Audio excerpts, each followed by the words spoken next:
આજની ધર્મકથા. પ્રણામ. જીવનનું એક પડાવ, જીવનનું એક ગંતવ્ય સ્થાન, મરણ, જેને ક્યારે આપણે ઈચ્છનીય નથી રાખ્યું, જેને ક્યારે સારું નથી ગણ્યું, અને એના કારણે એને સુંદર બનાવવા માટે જીવનમાં ક્યારે મહેનત પણ કરી નથી. મને કહ્યું કે આપણે ઉપવાસ કરવો હોય તો એ આપણી માટે વોલન્ટરી છે, એટલે એની માટે કોઈ પ્લાનિંગ ન પણ હોય ને તો એ ચાલે કે ભાઈ નથી કરવું. પણ આપણે જમવું હોય તો એ વોલન્ટરી છે, એની માટે કોઈ પ્લાનિંગ ન કરવું પડે કે ભાઈ ચલો હવે જમવાનું બનાવવું પડશે તો જમી શકશું. જે વસ્તુ એસેન્શિયલ છે, જે વસ્તુ કમ્પલસરી છે, એ વસ્તુઓને જ ઇગ્નોર કરીએ તો જીવન કઈ રીતે ચાલે? તો મરણ એ કોઈ ચોઈસ નથી, એ વોલન્ટરી નથી કે ભાઈ મરવું છે નહીં તો રહેવા દઈએ, આવી કોઈ ચોઈસ નથી આપતો. It's an essential part of life. આવવાનું જ છે. આપણે જન્મ્યા ત્યારથી સમજીએ છીએ, જોઈએ છીએ કે હારું દરેક વ્યક્તિને જવું તો પડે જ છે. તો એસેન્શિયલ વસ્તુઓનું પ્લાનિંગ કેમ ન થાય? આવી સામાન્ય બુદ્ધિ પણ આપણામાં કેમ નથી પ્રગટતી કે ચાલો આ એક વસ્તુ આવશ્યકતા છે તો હવે એની માટે જરા પ્લાનિંગ કરીને એને સરસ બનાવીએ. કેટલી વાર આપણે આવા શબ્દો સાંભળ્યા હશે કે મૃત્યુને મહોત્સવ બનાવવો જોઈએ. આનંદગંજી મહારાજ એમની એક કડીમાં બહુ સરસ પદની અંદરમાં કડી લખે છે, અબહમ અમર ભયે ના મરેંગે. આમ આપણે આવું બધું વાંચીએ, સાંભળીએ ત્યારે એવું લાગે કે ભાઈ એ તો અવધૂત હતા, અવધૂત યોગીઓને તો આવું બધું સમજે અને એ કદાચ આવું બોલી શકે અને એવું કરતા પણ હશે. પણ આપણે એની ડિટેલિંગમાં ક્યારેય જતા જ નથી કે એ કરી શક્યા તો હું કેમ ન કરી શકું. એ પણ આ જ આરામાં જન્મ્યા હતા, એ પણ આ જ સંગયણ લઈને જન્મ્યા હતા, કંઈ અલગ તો હતા નહીં. તો એમનામાં થાય છે તો મારામાં એની શરૂઆત તો થાય. ચાલો એ એમનો પુરુષાર્થ પીકનો હતો, કશો વાંધો નહીં.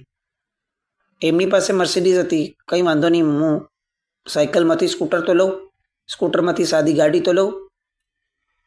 આવું પણ આપણને નથી થયું. અનેક ક્ષેત્રોમાં આપણને હરીફાઈઓ મનમાં ઊભી થતી હોય છે કે ભાઈ આ માણસ નાનેથી આવડો મોટો થઈ ગયો તો હું કેમ ન થયો. સાધનાના ક્ષેત્રની અંદરમાં આપણને કોઈ દિવસ આવી હરીફાઈ જન્મતી જ નથી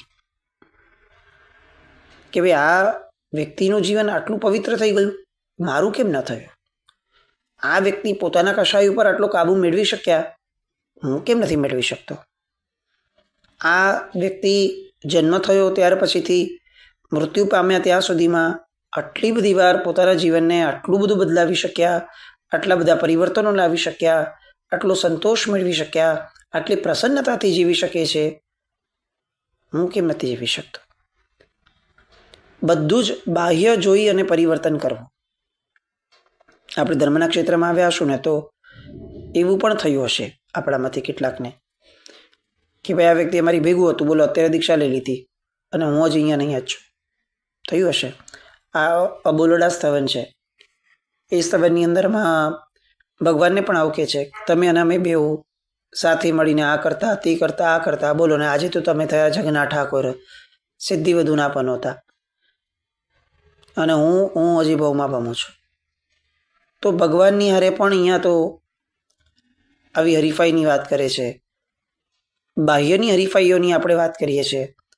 આપણને ક્યારે પણ આપણી અંતરયાત્રા જે છે, આપણું જે અંદરનું શુદ્ધિકરણ હોવું જોઈએ, એમાં કોઈની હરીફાઈ આપણે ક્યારે ગંભીરતાથી લીધી જ નથી. અને મૂળમાં તો મરણની વેદના તો આવવાની જ છે દરેકને. મરણ કેવું થશે એ તો આપણી અંદર જે ચાલે છે એના આધાર પર નક્કી થવાનું. અવધિ મરણ આપણે એક પ્રકાર શીખેલા, અને એની પહેલાં આપણે એક પ્રકાર શીખેલા આવીચી મરણ, સૌથી પહેલો પ્રકાર. આનંદગંજી મહારાજે જે કડી પદ લખ્યું ને કે અબહમ અમર ભય ના મરેંગે, એ આ આવીચી મરણનો પ્રયોગ હતો. આપણે જોયું હતું કે ક્ષણે ક્ષણે આપણું આયુષ્ય ઘટતું જાય છે અને આપણે આપણા પોતાના આત્માના એવા અનેક પર્યાયોને ખતમ કરતા જઈએ છીએ કે જે ધીરે ધીરે આપણને મૃત્યુ તરફ લઈ જાય છે અને નિષ્ફળ જાય છે. અહીંયા આનંદગંજી મહારાજે આ પદના આધારે પોતાની આત્મિક ખુમારીથી એવું પ્રગટ કર્યું હતું કે જે ક્ષણે ક્ષણે મરે છે ને એવો દેહ, એમાં મેં હું પણાની આખી બુદ્ધિને એટલી હદ સુધી ખતમ કરી નાખી છે કે હવે હું ક્ષણે ક્ષણે મરી જ ન શકું. હું તો અનંત કાળ સુધી રહેનારો આત્મા છું. આવું મેં મોઢેથી બોલ્યું નથી, બુદ્ધિથી વિચાર્યું નથી, ગોખ્યું નથી પોપટની જેમ, મેં ક્ષણે ક્ષણે અનુભવ્યું છે. અને આ અનુભવના આધારે હવે એક ખુમારી ઊભી થઈ, સાતત્યપૂર્વકના અનુભવના આધારે, અનુભૂતિના આધારે એક ખુમારી ઊભી થઈ અને ખુમારીમાંથી આ શબ્દ નીકળ્યો કે અબ હમ અમર ભય ના મરેંગે, હવે નહીં મરો, હું અમર થઈ ગયો. કેમ? કારણ કે જે મરવાવાળો છે હું છું જ નહીં. અત્યાર સુધી અસંખ્ય ભાવમાં, અનંત ભાવમાં જે મર્યો એ શરીર હતો. આ ભાવમાં પણ જે મરશે એ શરીર હશે. શરીરને મરવું હોય તો મરે, જીવવું હોય તો જીવે. મને શું? હું તો આત્મા છું. આ કક્ષા સુધી જીવ આ ભાવમાં જઈ શકતો હોય તો આપણે કેમ મરણના ભયને પણ કમસે કમ કાઢી નથી શકતા? મરણના ઇગ્નોરન્ટ મોડને પણ કેમ કાઢી નથી શકતા? આવો પ્રશ્ન આપણને થવો જ જોઈએ. બાળ મરણ, પંડિત મરણ, યુગ બાહુનું મરણ, આ બધી વિચારણાઓ આપણા મનમાં છેલ્લા 2-3 દિવસમાં થઈ હશે એવી અપેક્ષા રાખું છું. કારણ કે આપણે ફક્ત સાંભળવા નથી બેઠા, આપણે ફક્ત સમજવા નથી બેઠા, આપણે કંઈક ને કંઈક બદલવા બેઠા છીએ. અને તો જ એનો અર્થ છે. કારણ કે સાંભળ્યું અનંતકાળમાં અનંતવાર છે, સમજ્યું પણ અનંતકાળમાં અસંખ્ય વાર હશે. મુદ્દો ત્યાં આવીને ઉભો રહે છે કે અંદરનો બદલાવ એ અનંતકાળમાં કોક વાર પણ નથી લવાયો. તો આ ભાવમાં અનંતકાળમાં જે કર્યું એ નહીં જ કરવા તો આપણે જન્મ્યા નહીં હોય. ફક્ત સાંભળી રાખશું, ફક્ત સમજવાનો બુદ્ધિથી પ્રયત્ન કરશું, આ તો ન થાય. આ તો ઉત્તમતા નથી આપણી. તો બાળ પંડિત મરણ, 10મું મરણ, એના પર આપણે આવ્યા. આ મરણમાં શું થાય? આ મરણની અંદરમાં એક મિક્સ્ડ વે આવે છે. જો બાળ મરણ એ હતું કે જેમાં જીવ અવિરતિ લઈને મરે, અવિરતિ પ્રત્યેનો પ્રેમ લઈને મરે. પંડિત મરણ એ છે કે જે વિરતિધરનું મરણ થાય. બાળ પંડિત મરણ એ બેવની વચલો ભાગ છે. આમ આપણે ઉત્પ્રેક્ષાથી સમજવા જઈએ ને તો જેમને સમ્યક દર્શન અથવા વિરતિ નથી પ્રાપ્ત થઈ એવા જીવો જે છે એ બધા એ બાળ મરણને પામે.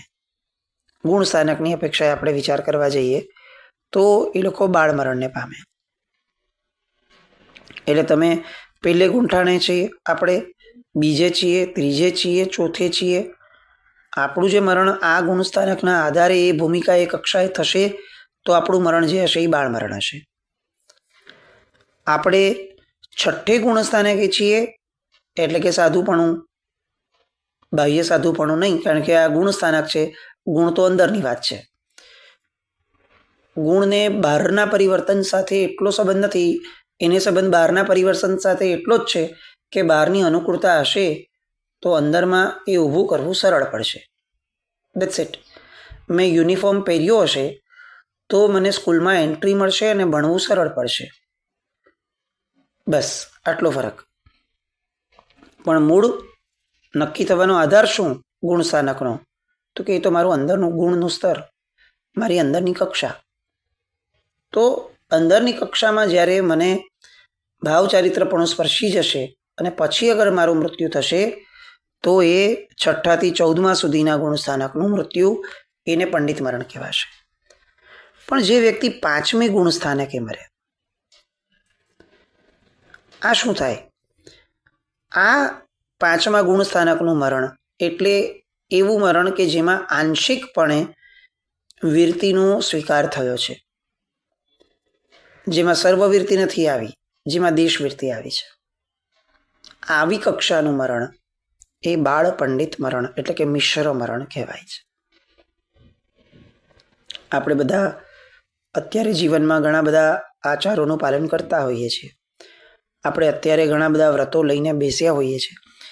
મૃત્યુ સમયે આ બધા વ્રતોનો અનુભવ, મૃત્યુ સમયે આ બધા વ્રતોની સંવેદના આપણા અંતરમાં પ્રગટશે અને એ જ ક્ષણે આપણું જો મૃત્યુ થશે તો આપણું મરણ એ બાળ પંડિત મરણ કહેવાશે. આવું કઈ રીતે થઈ શકે? બહુ લાંબા વિષયો છે. મરણ એ કંઈ આમ 22-23 મિનિટની અંદરમાં એનો ઉલ્લેખ કરી લઈએ અને નક્કી કરી લઈએ કે ચાલો આ કથા પૂરી થઈ ગઈ, એવો વિષય નથી. આ એક કસ્ટમાઇઝ વિષય છે, જેમાં દરેક વ્યક્તિએ પોતે જ ગંભીર થવું પડશે અને પોતે પોતાના જીવનને એવી રીતે બનાવવું પડશે કે પોતાનું મરણ એ પ્રકારનું થાય. મરણ એ કંઈ ઉપરથી આવીને ટપકવાની વસ્તુ નથી કે છેલ્લી ઘડીએ સમાધિ આપી જશે અને કામ થઈ જશે. નહીં થાય. આપણી નજર સામે આપણે કિસ્સાઓ જોયા છે કે મૃત્યુ સમયે પણ નૌકાર સિવાય કંઈ પણ ચાલતું હોય ને કંઈ વાત કરે કોઈ, તો એની તરફ કોઈ રુચિ નથી જાગતી. આવા કિસ્સાઓ આપણે લોકોમાં જોયા છે. તો આપણે એમાંથી કંઈક અલગ હશું એવું વિચારવાને કોઈ સ્થાન નથી. આખા જીવનમાં જે સેવ્યું છે એ જ અંતિમ પળે યાદ આવશે. અને એ હદ સુધી પરિસ્થિતિઓ થઈ શકે કે બહારથી નૌકાર ચાલતું હશે લોકોના મોઢેથી. કદાચ આપણે એટલું પુણ્ય લઈને આવ્યા છે કે આ તો હોસ્પિટલમાં નહીં હોઈએ અને મહાત્માની નિશ્રા મળશે, સત્પુરુષોની નિશ્રા મળે, સ્વજનોની નિશ્રા મળે ઘરે અને આપણું મૃત્યુ થાય. આ તો પુણ્યાનુબંધી પુણ્ય હોય તો થાય કે ભાઈ જેના કારણે આવડી બધી અનુકૂળતા ઊભી થાય. બધા જ આલંબનો એ રીતના મળે કે જેના કારણે હવે મૃત્યુને સુખેથી માણવું હોય તો એ શક્ય બને, જે આપણા પૂર્વજોનું હતું. આપણી જનરેશન તો પાપ લઈને જ જન્મી છે કદાચ, કે જેને હોસ્પિટલમાં જ મરવું પડે છે. એવું કેમ ન થાય કે આપણે અત્યારથી કહી દઈએ કે એક લેવલ પછી મારે સંઘર્ષ નથી કરવો શરીરનો. મને ખ્યાલ આવશે, તમને ખ્યાલ આવશે, ડૉક્ટરને ખ્યાલ આવશે કે હવે થોડું મુશ્કેલ છે, તો મારે આમ આંધળા પ્રયત્નો નથી કરવા. તો કદાચ આપણી પણ એવી ક્ષણ આવે, સમજો. તો એવા સમયે બહાર બધું જ સરસ હશે, પણ તેમ છતાં અંદર મેં કરેલો ધંધો, મેં બાંધેલા સંબંધો, મારા સ્વજન જેને મેં ગણ્યા છે એના પ્રત્યેનો રાગ અથવા એના પ્રત્યેનો દ્વેષ, મેં અંદર અનુભવેલો ખાલીપો આખા જીવનકાળ દરમિયાન કે ભાઈ આ બધાનું મેં કર્યું પણ મારું કોઈએ કાંઈ ન કર્યું, એનો વસવસો, આવું બધું ચાલતું હશે. જવાનો ભય ચાલશે કે હજી તો ઘણું કરવાનું બાકી છે. દીકરાનું મોઢું જોવાનું બાકી હતું ને બોલો હું ઉપડી જાઉં છું. એ વેદના. બહાર નૌકાર ચાલતો હશે ને, બહાર મહાત્મા ઊભા હશે ને, તો પણ અંદરમાં મન આવું હશે. એવું બની શકે કે નહીં એ વિચારવાનું. આવા કિસ્સાઓ પણ થયા હશે ને, આપણે જોયા હશે ને. તો આવા કિસ્સાઓ મારી સાથે નહીં થાય એવા નશામાં તો જીવવા જેવું છે નહીં. અત્યારથી જ પ્રેક્ટિસ કરવી પડશે કે મારા મનને હું આવા સારા વિચારો તરફ વાળું. આ ધર્મ નથી કે જેનું હું નાકનું ટેરવું ચડાવીને એમ કહું કે ભાઈ હું તો નાસ્તિક છું, મને આ ધર્મ નથી ગમતો. આવું બોલીને જે આપણે એક આપણું પોતાનું સ્ટેટસ વિચારીએ છીએ કે ભાઈ આ એક ટ્રેન્ડ છે, એને આની હારે સંબંધ નથી. એ જે કરીએ છીએ એ સાચું છે ખોટું છે એ પછીનો વિષય છે, એ અત્યારનો મેટર નથી. મુદ્દો આ છે કે જે મારા શરીરનો ધર્મ છે એ તો મારે સેવવો જ પડે ને ભાઈ. મારું શરીર જે ક્ષણે જવાનું છે એ ક્ષણે મારું મન એ પણ એની ભેગું જ રહેશે. તો પછી શરીર વેદના અનુભવશે ત્યારે મન પણ વેદના અનુભવશે. મારે અત્યારથી એક આદત પાડવી પડે કે મારું શરીર જે પણ કરતું હોય મારું મન એનાથી અલિપ્ત રહી શકે. બહુ મોટી ભાષામાં આપણે મૂકીએ ને તો એવું થાય કે ગ્રંથિભેદ, શરીર અને આત્માનો જે ભેદ છે એ સમજવું પડે, એ અભેદપણામાંથી બહાર આવવું પડે. પણ બહુ સામાન્ય આપણી ભાષામાં આપણે સમજીએ તો એવું ચોક્કસપણે કે નાના નાના પ્રસંગોએ પણ જીવે આદત પાડવી પડશે કે આવી વેદના સમયે પણ મનને એમાંથી બહાર રાખવું પડશે. નાનું બાળક હોય, નાના બાળકને સામે જે પરિસ્થિતિ આવે છે એ પરિસ્થિતિ અચાનક રડતું હોય, એને કંઈક ન મળ્યું, જે બી થયું અને રડ્યું, શું થયું? આપણે એને છાનો રાખવા માટે એમ નથી કહેતા કે બેટા છાનો રે, ભલે જે થયું તે થઈ ગયું, સૃષ્ટિનો આ નિયમ છે, કુદરતનો આ જ છે, આપણે નથી કહેતા. આપણે બહુ જ સામાન્યથી આપણામાં અક્કલ છે કે આપણે એને અચાનક એની ગમતી એક વસ્તુ આપી દઈએ છીએ, એનું મન એમાં ડાયવર્ટ થઈ જાય છે અને એ રડવાનું બંધ કરી નાખે છે. મન બાળક જેવું જ છે.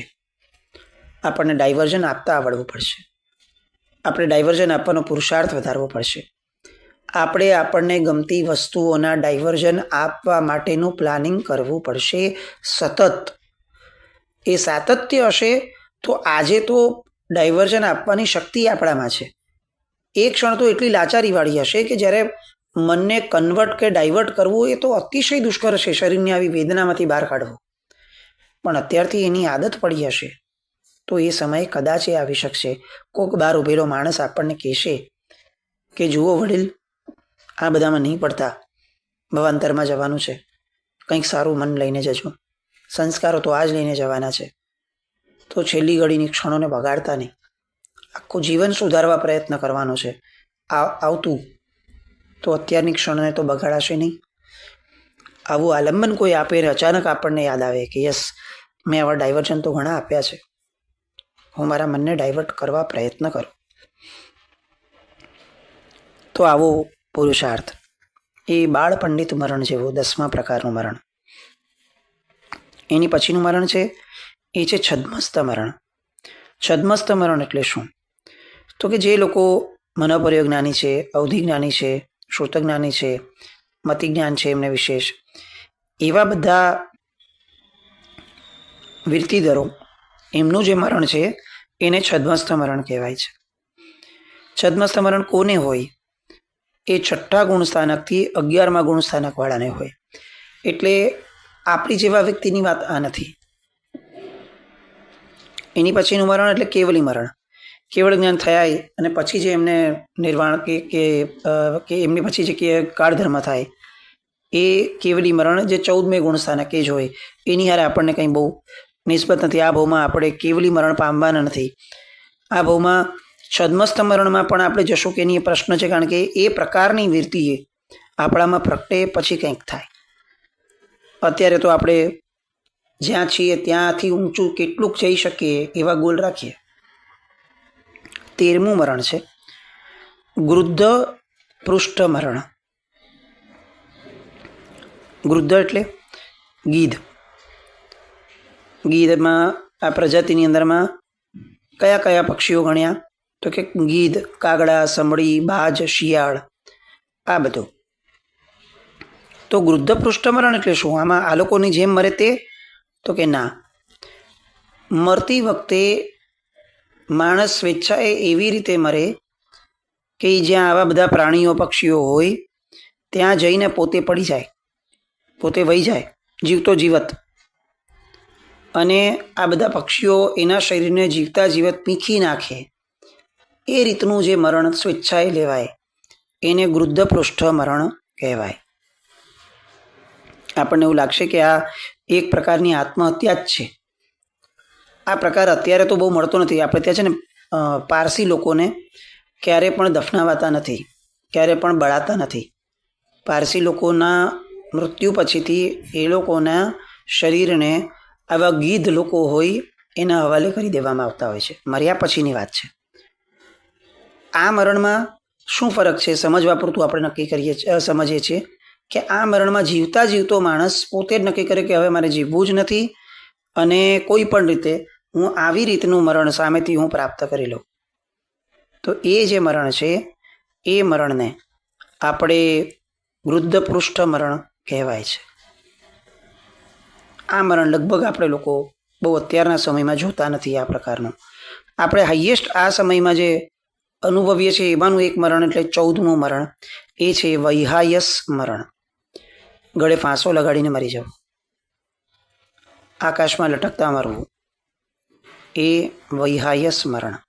આને આપણે ત્યાં આત્મહત્યા સાથે કમ્પેર કરતું મરણ ગણાવ્યું છે. બેમાં ફરક શું છે? ઓલીએ એક પ્રકારની તો આત્મહત્યા જ હતી ને, ગૃદ્ધપૃષ્ઠ મરણ. તો વૈહાય સ્મરણ અલગથી કેમ મૂક્યું? તો બંનેમાં એવું કહે છે કે જેઓ જીન વચનથી ભાવિત થયા છે એ ક્યારે પણ પોતાના શરીરને કે બીજાના શરીરને ક્યારે પણ પીડા નથી આપતા. પણ આ જે છે આ પ્રકારનું મરણ, એમાં ઓછી પીડા થાય એ રીતનું આર્ત ધ્યાન છે. વૃદ્ધપૃષ્ઠ મરણમાં તો જીવ પોતાના શરીર પ્રત્યે પૂર્ણપણે નિરપેક્ષ છે. કારણ કે કેવી પીડા થશે? કલ્પના બહારની પીડા છે કે તમે જીવતા હો ને કોક તમારું શરીર ચૂંથી નાખતું હોય, તમે મર્યા નથી, એ કેવી ભયંકર પીડા છે. આ વૈહાય સ્મરણ એ બહુ ફાસ્ટ મરણ મળે એ રીતની પ્રક્રિયાવાળું મરણ છે. લટકાવ્યો, શ્વાસ રૂંધાયો ને મરી ગયા, રેલના પાટામાં પડ્યા, કપાયા ને મરી ગયા. તો the only difference between this two is એની સ્પીડ, એનો પેસ. મરવાના સમયે આ પેસની બહુ મહત્તા છે. રીબાતા રીબાતા મરે એ ગૃદ્ધપૃષ્ઠ મરણ છે, એ તો કમ્પ્લીટ નિંદનીય મરણ ગણ્યું છે. વૈહાય સ્મરણ એ આત્મહત્યા હોવાના કારણે એ પણ અતિશય નિંદનીય ગણ્યું છે અને એ સિમ્પલી નોટ એક્સેપ્ટેડ ગણ્યું છે. આત્મહત્યા આપણે ત્યાં ભયંકર પાપ ગણ્યું છે. આત્મહત્યા કરનારો માણસ એ ભવાંતરમાં અનેક ભવો સુધી આર્ત ધ્યાનપૂર્વક મરવાની પોતાની ડેસ્ટિની નક્કી કરે છે. આપણને એવું લાગે કે હું આ જીવનથી કંટાળ્યો અને ન સહન કરી શક્યો અને મરી ગયો, મને શાંતિ થઈ. પણ ના, આવી રીતે મરનારો માણસ અનેક ભવો માટે આના કરતાં બદતર સ્થિતિમાં મરવાનું ભાગ્ય લખે છે. એટલે આત્મહત્યા એ કોઈ પણ વસ્તુનો ઈલાજ નથી. આવું જે વારંવાર વ્યવહારમાં પણ બોલવામાં આવે છે એને શાસ્ત્રો પણ સહમત કરે છે કે તારા આ ભવના દુઃખનો પણ અંત લાવવો હોય તો પણ દોસ્ત આત્મહત્યા એ ઉપાય નથી. કેમ? કારણ કે આત્મહત્યા કરીને બહુ તો તું તારા આ ભવના કેટલાક દુઃખોથી છુટકારો મેળવી શકીશ, પણ તું જે બંધ કરીશ એ બંધના કારણે તો આવા અનેક ભવ સામે ચડીને ભોગવવા પડશે, લાંબા ભવો ભોગવવા પડશે, અને એ ભવમાંથી છુટકારો લેવાનું કામ તારું નહીં હોય. આવા મરણોની વાતો માટે આવતીકાલે ફરીથી મળશું. જીના જ્ઞાન કંઈ પણ બોલાય તો ઈચ્છા મિત્રોક્રમ. જય નામ જય અતિ શાસન.